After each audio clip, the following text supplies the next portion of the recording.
അപ്പോൾ ഇത് ആദ്യം എൻ്റെ ഷട്ടിൽ കളിക്കുന്ന കോർട്ടായിരുന്നു ഈ കാണുന്നത്. കുരുമുളക് ചെയ്തതെന്ന് പറഞ്ഞാൽ ഇതിൽ മറ്റ് മരങ്ങളൊക്കെ ഇട്ട് കഴിഞ്ഞാൽ മറ്റ് കൃഷി ചെയ്യാൻ പറ്റില്ല. പൈപ്പിലാകുമ്പോൾ നമുക്ക് അതിനടുത്ത് തന്നെ കൃഷി ചെയ്യാൻ പറ്റും. നട്ട ആദ്യത്തെ വർഷം തന്നെ കായ കിട്ടും. താഴെ നിന്നുള്ളതല്ല, മേളിൽ ചെന്ന് പടർന്ന് നിറഞ്ഞു കഴിഞ്ഞാൽ പടലായിട്ട് നമുക്ക് കായ കിട്ടും. വെയിൽ നേരിട്ട് കിട്ടുന്നതുകൊണ്ട് ഓരോ ശാഖയിലും നമുക്ക് നിറച്ച് കായ ഉണ്ടാവും. ഇതിപ്പോൾ ആസ്പെറ്റോസ് പൈപ്പാണ്. ഇത് ശരിക്കും അഡ്വൈസബിൾ അല്ല.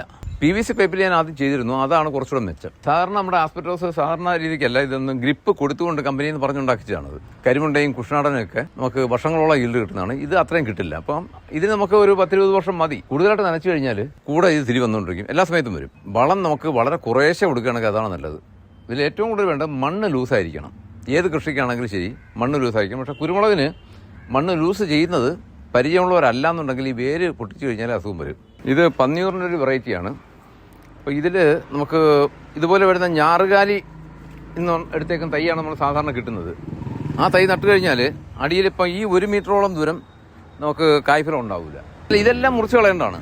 ഇതൊന്നും നമ്മൾ നിർത്താൻ പാടില്ല. ഇങ്ങനെ വരുന്നതെല്ലാം തൈ ആവശ്യത്തിനാണെങ്കിൽ മാത്രമേ നിർത്താവൂ. ഇപ്പോൾ നനയ്ക്കുന്നതുകൊണ്ടാണ് നമുക്ക് പല പരുവത്തിൽ വന്നേക്കുന്നത്. ഇപ്പോൾ മുളക് നനയ്ക്കുന്നതുകൊണ്ടാണ് ഈ പരുവത്തിൽ വന്നിട്ടുണ്ട്. പുതിയ തിരി ഇപ്പോൾ വീഴുന്നുണ്ട്. തിരി നീളമുണ്ട്, നല്ല നീളമുണ്ട്. ഇതല്ല അതിൻ്റെ നീളം. അപ്പോൾ ഇത് ഓഫ് സീസണിൽ വന്നേക്കുന്നുണ്ടാണ്. ഇതുണ്ടല്ലേ, അത്യാവശ്യം നീളമുണ്ട്. ഏകദേശം 3 കിലോയ്ക്ക് പുറത്ത് ഉണക്കിയാലേ 3.5 കിലോ ഉണക്കിയാലേ 1 കിലോ ഉണക്കമുളക് കിട്ടുള്ളൂ. നമസ്കാരം, എൻ്റെ പേര് ലാലു. സർക്കാർ സർവീസിലായിരുന്നു. 30-32 വർഷം സർക്കാർ സർവീസിലുണ്ടായിരുന്നു. 2020 വിരമിച്ചു. അതിനുശേഷമാണ് ചെറിയ രീതിയിൽ കൃഷിയിലേക്ക് ഇറങ്ങിയത്. സ്വന്തം ആവശ്യത്തിനുള്ള പച്ചക്കറിയും പഴങ്ങളും ഉള്ള കൃഷിയാണ് തുടങ്ങിയത്. അപ്പോൾ ഇത് ആദ്യം എൻ്റെ ഷട്ടിൽ കളിക്കുന്ന കോർട്ടായിരുന്നു ഈ കാണുന്നത്. ഇവിടെ ഒരു നല്ല ഷട്ടിൽ കോർട്ടുണ്ടായിരുന്നു. മക്കൾ നന്നായിട്ട് കളിക്കുമായിരുന്നു. അവരെല്ലാം ജോലിയായി പോയി കഴിഞ്ഞതിന് ശേഷം ഇതിൽ കുറേശ്ശെയായിട്ട് കൃഷി തുടങ്ങി. ഈ ഭാഗത്ത് ആദ്യം പപ്പായ കൃഷിയായിരുന്നു. ഇപ്പം പപ്പായ മാറ്റിയതിന് ശേഷം പൈപ്പുകളിൽ കുറച്ച് കുരുമുളക് ഇട്ടിട്ടുണ്ട്. പച്ചക്കറിയും കൃഷി ചെയ്യുന്നുണ്ട്. ഇപ്പോൾ ഇവിടെ കൃഷി ചെയ്തേക്കുന്നത് ചീരയുടെ ഏതാണ്ട് വിളവെടുപ്പ് കഴിഞ്ഞു. പടവരവും ഏതാണ്ട് തീർന്നു. ഇനിയിപ്പോൾ പുതിയ പയർ വരുന്നുണ്ട്. പേര കൃഷി ചെയ്തിട്ടുണ്ട്. ഇപ്പോൾ ഇനിയിപ്പം ഇതിനുള്ളിൽ തന്നെ പേരയ്ക്ക് നമുക്ക് അത്യാവശ്യം നല്ല പേരയ്ക്ക് കിട്ടുന്നുണ്ട്. പേര ലാഭകരമായൊരു കൃഷിയാണെന്ന് കണ്ടുകൊണ്ട് ഇത് കഴിഞ്ഞതിന് ശേഷം ഈ ഇതിനിടയ്ക്കെല്ലാം തന്നെ പേരത്തൈയാണ് നട്ടേക്കുന്നത്. പയർ പിടിച്ച് വരുന്നതേ ഉള്ളൂ. കൈഫലമായിട്ടുള്ള തൈ നട്ടിട്ടേ ഉള്ളൂ. ഈ പടവലം ഇനിയിപ്പോൾ എടുത്ത് കളഞ്ഞിട്ട് വേണം പയറിനെ ഈ സ്ഥലത്തേക്ക് പടത്താനുള്ളത്. ഇത് തായ്ലൻഡ് പിങ്ക് എന്ന് പറഞ്ഞ ഒരു ഇനം പേരയാണ്. ഏതാണ്ട് ഒരു 600 ഗ്രാം വലിപ്പത്തിൽ കായാകും.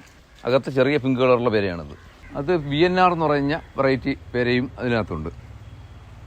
തായ്ലൻഡ് വൈറ്റ് ഉണ്ട്. അത് ഏകദേശം ഒരു 800 ഗ്രാം വരെ, ചിലത് 1 കിലോ വരെ വരുന്നതാണ്. തൈകളാണ്, കായ് പിടിച്ച് തുടങ്ങിയതേ ഉള്ളൂ. ആകെ ഒരു 1.5 ഏക്കറിനകത്തുള്ള സ്ഥലമേ ഉള്ളൂ. അപ്പോൾ എല്ലാ സാധനങ്ങളും നമുക്ക് വേണമെന്നുള്ളതുകൊണ്ട് എല്ലാം കുറേശ്ശേ ചെയ്യുന്നുള്ളൂ. കുരുമുളക് ചെയ്തതെന്ന് പറഞ്ഞാൽ ഇതിൽ മറ്റ് മരങ്ങളൊക്കെ ഇട്ട് കഴിഞ്ഞാൽ മറ്റ് കൃഷി ചെയ്യാൻ പറ്റില്ല. പൈപ്പിലാകുമ്പോൾ നമുക്ക് അതിനടുത്ത് തന്നെ കൃഷി ചെയ്യാൻ പറ്റും. ഈൽഡ് കൂടുതൽ കിട്ടുന്നുണ്ട്. ഇപ്പോൾ ഞാൻ ഫ്രണ്ടിൽ നിൽക്കുന്ന ഇതിനെ ഞാൻ ആദ്യമേ ഇതിനോടൊപ്പം കൃഷി ചെയ്തില്ല. ഇവിടെ പച്ചക്കറി കൃഷി ഇത് പപ്പായ നിൽക്കുന്നതുകൊണ്ട് കൃഷി ഇപ്പം പുതിയ തൈ വെക്കുന്നതേ ഉള്ളൂ. ആ ഫ്രണ്ട് സൈഡിൽ നമ്മൾ നന്നായിട്ട് കുരുമുളക് വെച്ചിട്ടുണ്ട്. അതിൽ മരത്തിലിടുന്നതിനേക്കാളുമൊക്കെ നല്ല ഇൻകമാണ് കിട്ടിയത്. 2 വർഷമായിട്ടില്ല. പന്നിയൂറുണ്ട്, കരിമുണ്ടയുണ്ട്, രണ്ടും ഇട്ടിട്ടുണ്ട്. പന്നിയൂറിൻ്റെത് നമുക്ക് പറിച്ചെടുക്കാനൊക്കെ എളുപ്പമാണ്. വലിയ തിരിയാണ്. കരിമുണ്ടയാണ് കൂടുതൽ നമുക്കിവിടെ നേരത്തെ ഉണ്ടായിരുന്ന കരിമുണ്ടയായിരുന്നു. കരിമുണ്ടയും കുഷ്ണാടനൊക്കെ വലിയ മുളകാണ്, കേട് കുറവാണ്.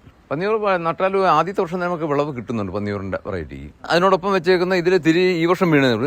2 വർഷമായി. കഴിഞ്ഞ വർഷം കിട്ടിയില്ല. നട്ട ആദ്യത്തെ വർഷം തന്നെ കായ കിട്ടും. തിരി നീളമാണ്, പെട്ടെന്ന് പടന്ന് കയറുകയും ചെയ്യും. പൈപ്പിലേക്ക് ആദ്യത്തെ 1 വർഷം കൊണ്ട് തന്നെ പന്നിയൂറിൻ്റെ നട്ടേക്കുന്ന എല്ലാം നന്നായിട്ട് നിറഞ്ഞു.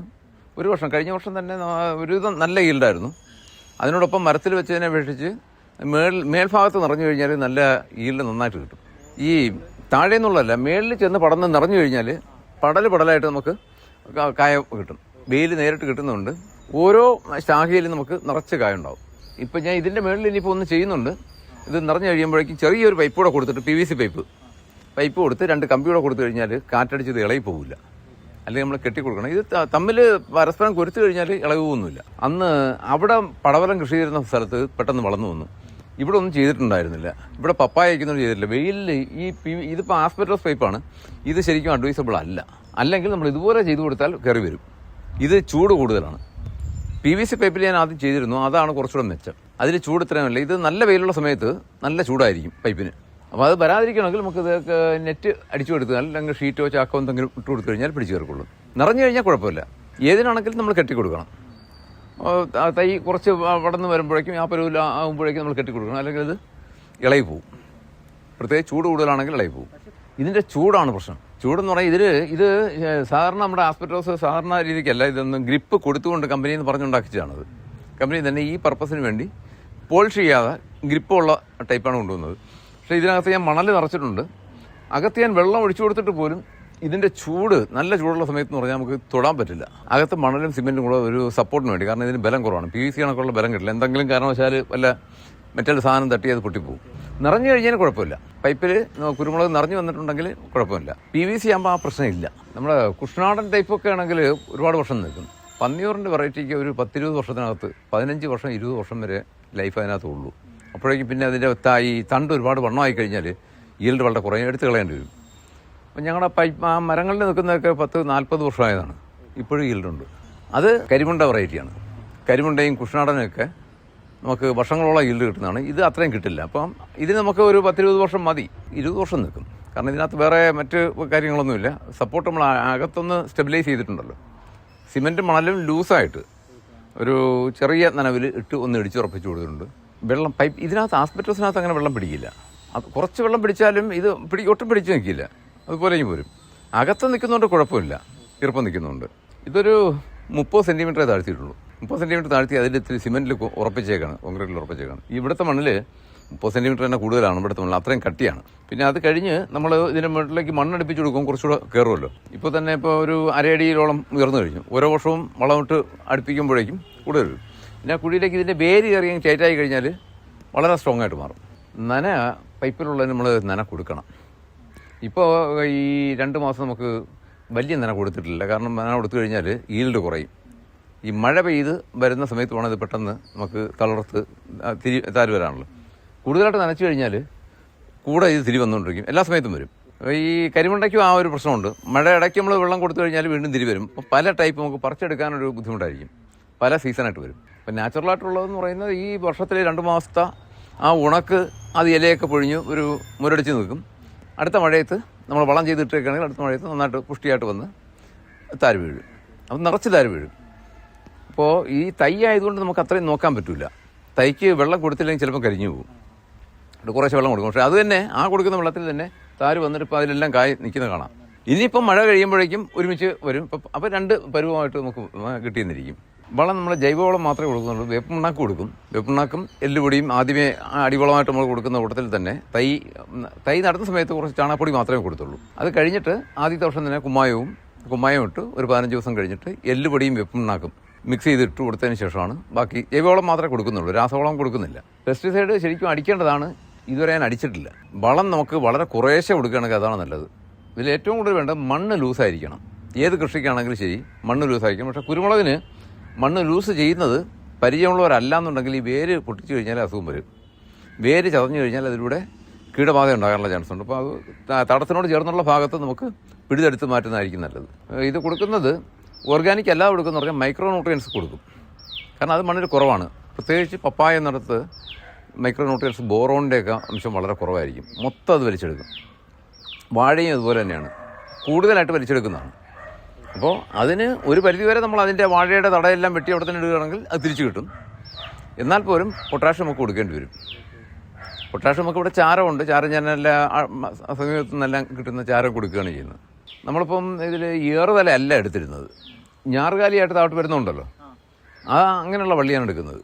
മേളിൽ വന്നിട്ട് താഴോട്ട് വരുന്ന വള്ളി. അതിൽ ഒരു താഴേന്ന് 1 മീറ്ററോളം നമുക്ക് കായ കിട്ടത്തില്ല. പക്ഷേ ഏറുതല എന്ന് പറയുന്നത് നമുക്ക് നേരെ ഇപ്പോൾ അതിൽ കയറി പോകുന്നതല്ല, അത് കട്ട് ചെയ്തിട്ട് അത് വേരാക്കി എടുക്കുകയാണെങ്കിൽ താഴെ നിന്ന് ശാഖകൾ വരികയും. ഇത് പന്നിയൂറിൻ്റെ ഒരു വെറൈറ്റിയാണ്. അപ്പോൾ ഇതിൽ നമുക്ക് ഇതുപോലെ വരുന്ന ഞാറുകാലി ഇന്ന് എടുത്തേക്കും തൈയാണ് നമ്മൾ സാധാരണ കിട്ടുന്നത്. ആ തൈ നട്ട് കഴിഞ്ഞാൽ അടിയിലിപ്പം ഈ 1 മീറ്ററോളം ദൂരം നമുക്ക് കായ്ഫലം ഉണ്ടാവില്ല. അപ്പോൾ അതിന് നമുക്ക് ചെയ്യാവുന്നത് കയറി വരുന്ന തലയുണ്ടല്ലോ, മേളിലേക്ക് പിടിച്ച് കയറി വരുന്ന തല കട്ട് ചെയ്തിട്ട് ആ വേറുള്ള അത് നമ്മൾ തൈയാക്കി എടുത്ത് വെക്കുകയാണെങ്കിൽ അടിയിൽ നിന്ന് നമുക്ക് കായ്ഫലം ഉണ്ടാവും. അപ്പോൾ അത് അങ്ങനെ തൈകൾ നമുക്ക് കൂടുതലായിട്ട് കിട്ടില്ല, നമ്മൾ തന്നെ എടുത്ത് വെക്കേണ്ടി വരും. അപ്പോൾ അതാണ് ഇത്രയും ഏരിയയിൽ നമുക്ക് ഈൽഡ് വരാത്തത്. ഇതെല്ലാം മുറിച്ച് കളയേണ്ടതാണ്. ഇതൊന്നും നമ്മൾ നിർത്താൻ പാടില്ല. ഇങ്ങനെ വരുന്നതെല്ലാം തൈ ആവശ്യത്തിനാണെങ്കിൽ മാത്രമേ നിർത്താവൂ. ഇത് തൈ എടുക്കില്ല, താഴേന്ന് വരുന്ന വള്ളിയാണ് നമ്മൾ എടുക്കുന്നത്, തൈക്കെടുക്കുന്നത്.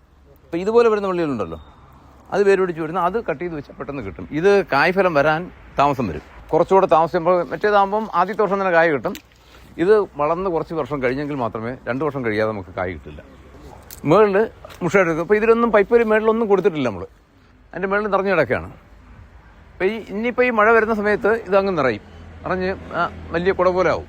അപ്പോൾ ഇതിൻ്റെ മേളിലേക്ക് ഒരു ചെറിയ PVC പൈപ്പ് കൊടുത്ത് ചെറിയൊരു കമ്പി കൂടെ കൊടുത്തിട്ട് കൊടുക്കാമെന്ന് വിചാരിക്കുന്നുണ്ട്. അതിനുള്ള ഗ്യാപ്പ് ഇട്ടിട്ടുണ്ട്. ഇപ്പോൾ നനയ്ക്കുന്നതുകൊണ്ടാണ് നമുക്ക് പല പരുവത്തിൽ വന്നേക്കുന്നത്. ഇപ്പോൾ മുളക് നനയ്ക്കുന്നതുകൊണ്ടാണ് ഈ പരുവത്തിൽ വന്നിട്ടുണ്ട്.